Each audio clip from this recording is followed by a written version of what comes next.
चलନ୍ତୁ आज ଆମେ high guys କହିକି ଭିଡ଼ିଓଟି ଷ୍ଟାର୍ଟ କରିବା। ନୂଆ ବର୍ଷର ଅଭିମୁଖେ ମୁଁ ଆଉ ମୋ ତିନି ସାଙ୍ଗ ମିଶି ଘଟଗାଁ ତାରିଣୀ ଯାଇଥିଲୁ। ଶୁଣିପାରୁଥିବେ କାରରେ ସୁନ୍ଦର ଭଜନଟି ମଧ୍ୟ ବାଜୁଛି। ଏହି ସୁନ୍ଦର ଭଜନଟି ବଜେଇକରି ଆମେ ଘଟଗାଁ ତାରିଣୀ ପାଖରେ ପହଞ୍ଚିଗଲୁ।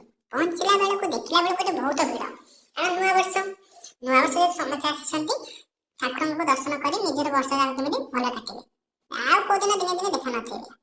ତାଙ୍କ ମଧ୍ୟରୁ ମୁଁ ବି ଜଣେ ଯେ ଆଉ ଅଧିକାଂଶ ଆଇଲା ବାଟ ଦେଖିଲୁ ଗାର୍ଲଫ୍ରେଣ୍ଡ ବୟଫ୍ରେଣ୍ଡ ଧରା ଧରି ଆସିଛନ୍ତି। ଆମର ତ କେହି ନାହାନ୍ତି, ଆମେ କ'ଣ କରିବୁ?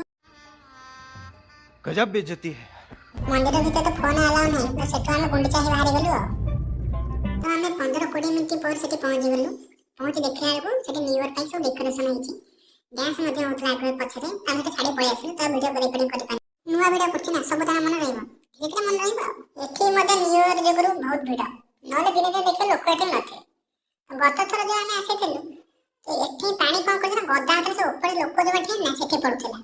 ତ ଏଥିରେ କ'ଣ ନା ପାଣି ଗୋଟେ ଦିଟା ଧାରା ପଡୁଛି ତଳେ। ଏଠି ଯୋଉମାନେ ଫଟୋ ଉଠଉନାହାନ୍ତି ନା, ବର୍ଷା ଦିନେ ଆସିବେ ନା ଏଠି ଠିଆ ହେଇପାରିବେନି, ପାଣିରୁ ବୁହାଇ ନେଇଯିବ। ଏଠି ଭାଇର କେତେ ମୁସ୍କିଲ ଫଟୋ ଉଠଉନି ଦେଖିଲେ।